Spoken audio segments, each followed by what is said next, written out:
Bonsoir et bienvenue dans ce journal dont voici les titres. Le premier sommet africain sur les systèmes de santé, la souveraineté sanitaire réunie à Dakhla, plus de 200 experts initiés par la Fondation Mohamed VI des sciences et de la santé. Ce rendez-vous vise à faire de ce secteur un levier de développement durable pour le continent. La Somalie réaffirme à Rabat son soutien à l'intégrité territoriale du Maroc et renforce ses liens de coopération avec le Royaume. Une feuille de route 2026-2028 vient sceller ce partenariat dans des secteurs stratégiques, agriculture, énergie, formation et tourisme. Ça y est, lancement officiel du Festival international du film de Marrakech, du glamour, de l'émotion et des étoiles plein les yeux. 9 jours de cinéma et de passion commencent dans la ville ocre. Nous retrouvons en direct Salima Benabou pour capter toute l'effervescence de cette soirée d'ouverture. Je vous le disais en titre, Dakhla abrite le premier sommet africain sur les systèmes de santé et la souveraineté sanitaire en présence de 200 experts et 1000 participants à distance. Initié par la Fondation Mohamed VI des sciences et de la santé, ce rendez-vous s'inscrit dans la vision royale d'une souveraineté sanitaire continentale. Ambition affichée, faire de ce secteur un pilier du développement humain et économique à l'échelle africaine. Un reportage de Saïda Jana et Driss Amraoui, commenté par Oussama Bkhali. Atteindre une synergie continentale en matière de souveraineté sanitaire et proposer une réflexion stratégique sur les systèmes de santé. À Dakhla, près de 200 experts africains et 1000 autres participants en distanciel se sont rassemblés ce vendredi à l'occasion du premier sommet africain sur les systèmes de santé et la souveraineté sanitaire. Objectif, mieux anticiper les crises et renforcer la coordination entre les pays du continent. Je voudrais présenter toute ma gratitude à la Fondation Mohamed VI et aux plus hautes autorités du Royaume du Maroc pour avoir non seulement organisé de façon parfaite ce sommet, mais aussi leur vision. Experts, chercheurs et responsables se sont penchés sur l'épidémiologie, les données de santé, la formation, encore la gouvernance. Une démarche qui a pour but de poser les bases d'une feuille de route africaine pour l'horizon 2030.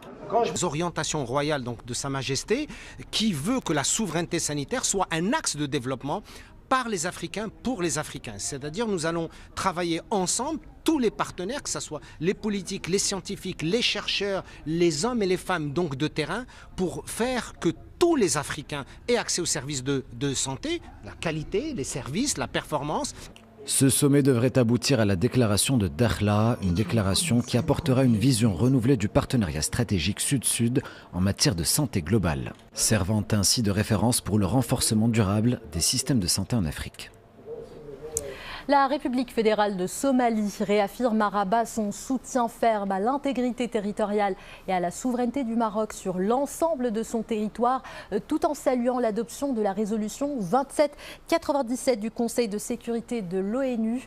Lors d'une rencontre entre Nasser Bourita et son homologue somalien Abdisalam Abdi Ali, les deux pays ont également signé une feuille de route de coopération jusqu'en 2028. Le focus est porté sur plusieurs secteurs clés, agriculture, formation, énergie renouvelable et tourisme. Les développements avec Nadia Ouhta, Yousf Lotfi et Lina Wafi. C'est la preuve d'une relation diplomatique solide. La Somalie, qui a voté pour la résolution 2797, a réaffirmé la position constante de son pays en faveur de l'intégrité territoriale et de la souveraineté du Maroc sur l'ensemble de son territoire. Le pays a salué également les efforts sérieux et réalistes du Royaume pour mettre fin à ce différend régional artificiel, exprimant le plein soutien de Mogadiscio aux démarches du secrétaire général de l'ONU et de son envoyé pour le Sahara. Nous avons prouvé notre soutien à la résolution des Nations Unies 2797. Nous soutenons l'intégrité territoriale du Royaume et nous soutenons toujours la souveraineté du Royaume sur l'ensemble de son territoire. Nous souhaitons également, en tant que gouvernement, de travailler étroitement avec le Maroc pour renforcer cette relation.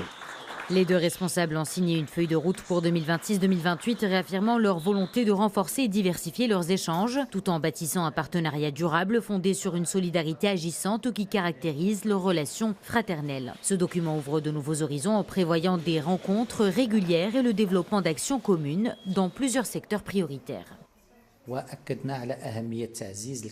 Nous avons réaffirmé l'importance de renforcer les formations et les capacités à travers l'augmentation substantielle du quota de bourse accordé à ce pays ami pour atteindre 120 par an. Cela concerne les formations dans les établissements universitaires, techniques et professionnels. Cette réunion était aussi l'occasion d'exprimer le soutien et l'appui du Maroc aux efforts entrepris par son Excellence, le président Hassan Sheikh Mahmoud, pour instaurer une stabilité durable dans la République fédérale de Somalie.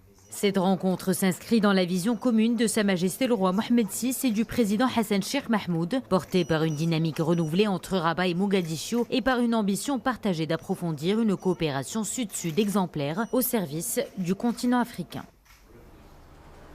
À Tanger, le Forum international Meddays a mis en lumière la dynamique de développement du Sahara marocain 50 ans après la Marche verte. Les intervenants ont salué la vision royale ayant permis l'essor d'infrastructures modernes et de projets structurants dans les provinces du Sud. Ces territoires se positionnent aujourd'hui comme de véritables hubs régionaux tournés vers l'Afrique. Une Afrique qui cherche à investir dans plusieurs secteurs comme la gestion de l'eau. Autre panel qui a justement réuni un parterre d'experts. Un reportage de Jazia Al-Hamari et Sdeq Benzina. 50 ans après la Marche verte, l'heure était à la mise en lumière des mutations profondes qu'ont connues les provinces du sud du royaume. Plus de 7 milliards de dollars ont ainsi été mobilisés pour le développement de divers secteurs. Lors de ce panel, les intervenants ont également rappelé que la résolution 2797 du Conseil de sécurité a consacré la prééminence du plan marocain d'autonomie. Une vision aujourd'hui qui s'enracine avec la dimension visionnaire de Sa Majesté le roi Mohamed VI, qui est en train de développer donc ces provinces du Sud pour qu'ils deviennent une plateforme géoéconomique mondiale. Cette résolution va permettre, je pense, d'ouvrir la voie au règlement de nombreux conflits en Afrique et que l'Afrique deviendra un continent pacifique. Autre problématique au cœur de ces Meddays 2025, l'eau. Améliorer la souveraineté de l'eau pour la prospérité à long terme, c'est le thème choisi pour cette discussion riche en solutions, notamment mises en place par le Royaume pour mieux répondre aux défis actuels liés à cette ressource vitale. C'est nécessaire de réfléchir sur les valeurs, sur le long terme, sur la solidarité de toutes les humaines, comment on partage la planète, pour qu'on peut partager les ressources en eau. Le Maroc a utilisé toutes les technologies nécessaires pour cultiver, mettre en stockage et distribuer l'eau là où on a besoin. Et c'est ça qui est ce miracle d'industrialisation que le Maroc a à atteindre. Une cinquantaine de sessions sont ainsi proposées cette année, des thématiques diverses et des panélistes venus d'ici et d'ailleurs. C'est la fibre qui anime ce 17e forum durant 4 jours. Direction maintenant l'Espagne. L'Union pour la Méditerranée a clôturé son 10e forum régional, une édition anniversaire marquée par les 30 ans du processus de Barcelone et le lancement officiel du nouveau pacte pour la Méditerranée. Un accord présenté comme une nouvelle étape de coopération euro-méditerranéenne. Il prévoit plus d'une centaine de projets dans les domaines des infrastructures, de l'énergie, de la formation et de l'innovation. Un reportage de nos envoyés sur place, Adil Utete et Abdelfattah Moumen. Une nouvelle entente est née autour de la Méditerranée. À Barcelone, les ministres des Affaires étrangères de l'UPM se sont donné rendez-vous pour le lancement officiel du pacte pour la Méditerranée, un gage de renforcement des relations et partenariats existants entre les pays de la région pour une prospérité commune. Le pacte s'appuie sur 3 piliers essentiels. Il ne s'agit pas seulement d'une déclaration politique, mais d'un choix stratégique. Et ce choix s'articule autour de 3 priorités. Premièrement, concentrer, connecter et autonomiser les personnes. Deuxièmement, créer des économies plus fortes et plus inclusives et libérer le potentiel de tous les domaines d'intérêt commun. Et troisièmement, renforcer la sécurité de tous grâce à une coopération accrue en matière de préparation et de gestion des migrations. Le pacte pour la Méditerranée est la résultante d'un long et large processus de consultation entre l'Union européenne et les pays de la rive sud de la Méditerranée, parmi eux le Maroc qui a joué et qui est amené à jouer un rôle clé dans cette nouvelle étape. Le Maroc est un partenaire clé pour nous depuis le début. Il a été très actif en apportant des informations, des idées et des suggestions de manière très structurée. J'ai été en contact avec différentes administrations au Maroc. Elles ont joué un rôle fondamental dans la réussite de cet effort. Mis à part le lancement officiel du Pacte pour la Méditerranée, le 10e forum régional de l'Union pour la Méditerranée aura permis aux participants d'adopter la déclaration de vision stratégique de l'UPM 2025. Cette dernière consiste en la connexion des peuples, des pays et des économies à travers de nouveaux outils et de nouveaux partenariats. Le chef de gouvernement a lancé le 3e cycle d'évaluation du dispositif national de lutte contre le blanchiment de capitaux et le financement du terrorisme. Une réunion de haut niveau s'est tenue à Rabat à cette occasion en présence des représentants du groupe d'action financière du Moyen-Orient et de l'Afrique du Nord. Une étape clé qui confirme la volonté du Maroc à se conformer aux normes internationales et à renforcer la crédibilité de son système financier. Narim Amlel et Wissal Hellam. Le Maroc réaffirme son engagement ferme et constant dans la lutte contre les crimes financiers. Le chef du gouvernement Aziz Akhnouch s'est entretenu avec une délégation du groupe d'action financière du Moyen-Orient et de l'Afrique du Nord. Une réunion qui marque le lancement du 3e cycle d'évaluation mutuelle des dispositifs nationaux contre le blanchiment de capitaux et le financement du terrorisme. De telles visites de haut niveau permettent d'examiner les politiques et les mesures mises en œuvre par les États pour assurer la réussite du processus d'évaluation. Dans ce cadre, le Maroc a engagé plusieurs actions pour corriger, renforcer et garantir la continuité et l'efficacité de son système national. Cette visite met également en avant l'importance des réformes législatives accompagnant l'évolution des normes internationales. Cette rencontre a également permis de présenter les résultats positifs enregistrés lors du 2e cycle d'évaluation mutuelle. Elle a été l'occasion de mettre en lumière l'ensemble des réformes entreprises, tant sur le plan législatif qu'institutionnel, en vue d'assurer une préparation optimale du Royaume au 3e cycle de cette échéance stratégique. Lors de cette réunion, il a été confirmé que le Maroc est pleinement engagé dans les efforts internationaux visant à lutter contre la criminalité transnationale conformément aux orientations de Sa Majesté le roi Mohammed VI. Les mesures et dispositifs mis en place pour préparer cette nouvelle étape du prochain cycle d'évaluation ont également été présentés, une étape qui permettra au Royaume de mettre en avant les progrès réalisés dans ce domaine. L'évaluation mutuelle des États en matière de lutte contre les crimes financiers transnationaux permet de mesurer leur conformité aux normes internationales et l'efficacité de leurs dispositifs nationaux. Une équipe d'experts analyse les lois, les procédures en vigueur et formule des recommandations destinées à renforcer la performance des systèmes de chaque pays.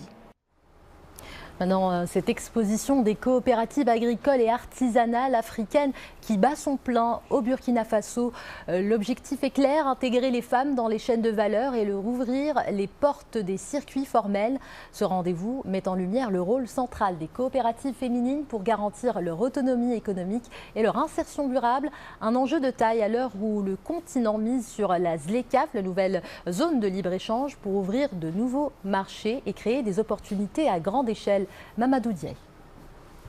C'est l'un des temps forts de ce rassemblement économique des femmes entreprenantes. L'exposition des coopératives agricoles et artisanales a servi de cadre pour répondre favorablement à l'équation du marché d'exportation par le réseautage. Ce genre d'opportunité-là, c'est vraiment à saisir pour nous parce que ça nous permet de tisser des partenariats et même si on ne se déplace pas, nos produits voyagent, donc c'est plus de visibilité pour nous. Comment les femmes et les communautés peuvent être mieux intégrées dans les chaînes de valeur agricoles, artisanales et manufacturières?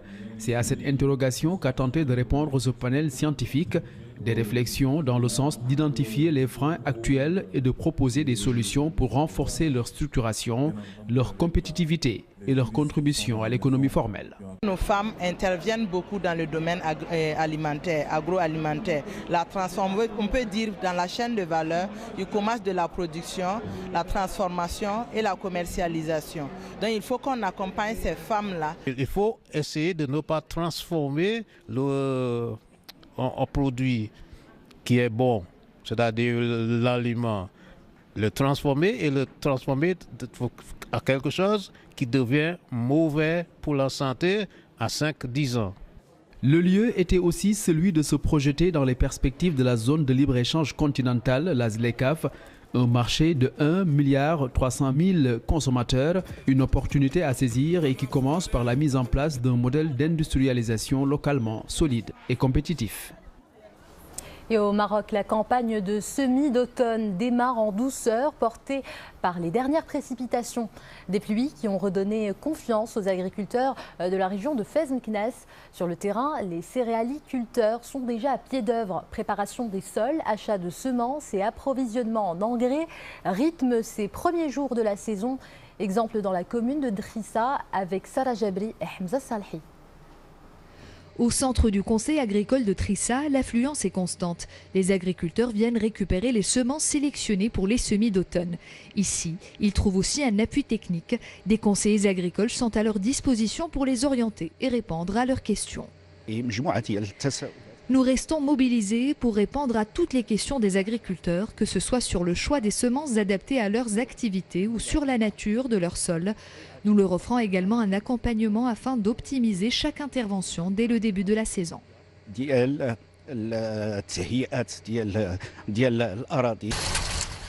Sur les champs, l'activité démarre doucement mais sûrement. Les récentes pluies, certes déficitaires par rapport à la même période de la saison précédente, ont tout de même encouragé les céréaliculteurs à lancer la campagne des semis. Nous lançons les semis d'automne après nous être approvisionnés en semences sélectionnées. Nous abordons la saison avec optimisme et espérant que les précipitations seront au rendez-vous.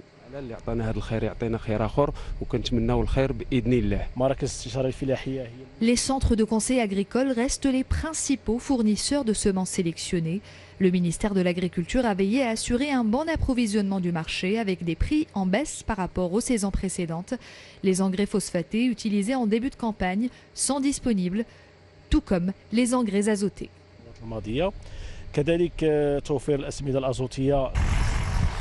La céréaliculture demeure un pilier de l'agriculture dans la région de Fez-Meknès. Chaque année, plus de 670 000 hectares y sont dédiés, dont 100 000 en semi-direct pour cette saison.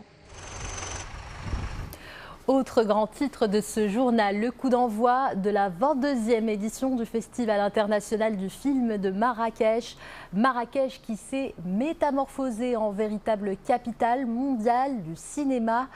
Sur le tapis rouge, les plus grandes stars foulent en ce moment même le tapis rouge et se succèdent sous les flashs. Parmi ces stars, les membres du prestigieux jury, composé notamment de Jodie Foster, de Guillermo del Toro ou encore Hussein Fahmy, qui s'apprête à départager les films en compétition.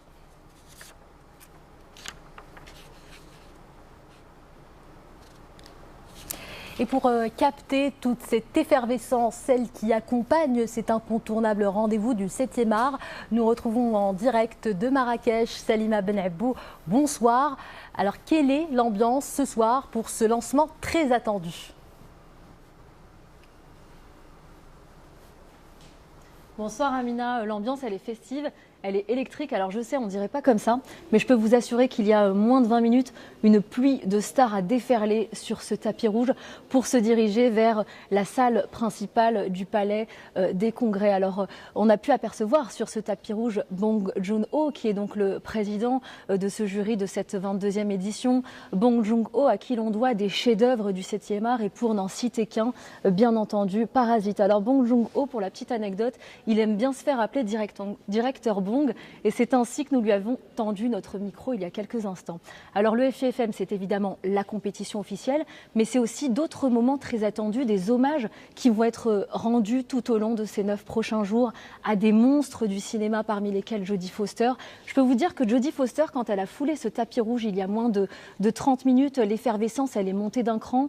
Jodie Foster, elle a porté des rôles incroyables dans Taxi Driver, dans Flight Plan, dans Le Silence des agneaux, dans Panic Room. On pourrait en citer beaucoup. Elle a commencé à tourner dès 3 ans. Et Jodie Foster, il faut savoir qu'on va lui rendre hommage. Elle en est ravie. Et il faut savoir également que ça fait plus de 4 jours qu'elle est à Marrakech. Elle a tenu à venir ici pour profiter un peu des charmes qu'offre la vie l'ocre. Parce que, information essentielle, contrairement à ses confrères acteurs américains, Jodie Foster n'a jamais tournée au Maroc, c'est tout simplement la première fois qu'elle foule le tapis rouge et donc le territoire marocain dans le même temps. Le festival va également rendre hommage à Guillermo del Toro qui vient présenter son film Frankenstein, mais également à l'actrice marocaine Raouia, figure majeure de la télévision, du cinéma, du théâtre marocain. Elle est vraiment ravie, elle est passée également sur ce tapis rouge, elle avait presque la larme cachée dans l'œil. Raouia, elle était membre du jury il y a 10 ans, beaucoup de gratitude cette fois-ci de recevoir ce prix. Et en ce moment même, je le disais tout à l'heure, je parlais de la salle principale du Palais des Congrès, on rend hommage à Hussein Fahmy. Hussein Fahmy, il a tourné dans plus de 143 films depuis 1963 au cours de sa longue carrière. Donc l'émotion, elle est là ce soir. Alors plusieurs hommages, on l'aura compris, aux grandes vedettes du cinéma mondial. Quels seront les autres temps forts de cette 22e édition ? Alors ce soir, le film qui va être projeté en ouverture, c'est Dead Man's Wire du réalisateur américain Gus Van Sant. Alors ça raconte l'histoire d'un homme qui est tourmenté, qui est prêt à tout pour dénoncer une injustice, jusqu'à organiser une prise d'otage. Il dure 2 heures et la projection va démarrer dans un instant, juste après l'hommage qui aura été rendu à Hussein Fahmy. Dès demain, la projection officielle, les projections dans le cadre de la compétition officielle vont démarrer à 11h du matin. Le jury a 9 jours pour départager 13 films en lice. Alors ce sont des films qui parlent de sujets très actuels. Il est question de racisme, il est question d'identité, il est question de lutte des classes, il est question de conflits, de guerre. Pourquoi est-ce que ce sont des sujets qui parlent de sujets très actuels? Parce que très souvent c'est des premiers ou des seconds longs métrages et les jeunes cinéastes sont finalement à cœur de parler de sujets qui les touchent. Le seul film marocain en lice, c'est celui de Mariem Ben Barek qui s'appelle Behind the Palm Trees. Alors répétera-t-elle l'exploit de Asma El Moudir? Souvenez-vous, Asma El Moudir qui a raflé l'étoile d'or ici il y a 2 ans quasi, jour pour jour. Moment fort peut-être en perspective, Amina, ce sera en tout cas un nouveau symbole de vitalité pour donc la vitalité du cinéma marocain. Un dernier mot quand même, il faudra attendre samedi prochain pour connaître le palmarès. Et un dernier mot, si le temps me le permet, sur la transmission. C'est ce qui fait un peu, c'est le credo ici du FIFM, la transmission grâce aux conversations. Ce sont des ateliers qui permettent aux curieux, comme vous et moi, d'échanger avec les plus grands noms du cinéma. Je pense notamment donc à Jodie Foster qui va accepter de se prêter au jeu des conversations, Guillermo del Toro également, mais aussi Tahar Rahim, Virginie Efira ou encore Nadine Labaki. Transmission aussi parce que les 82 projections prévues au cours de ces 9 prochains jours sont entièrement gratuites. Preuve, s'il en fallait, que le cinéma ne se regarde pas uniquement, il se vit mais aussi il se partage. Merci beaucoup Salima Benabou. Merci pour ce duplex riche notamment en informations croustillantes sur des grands noms du cinéma.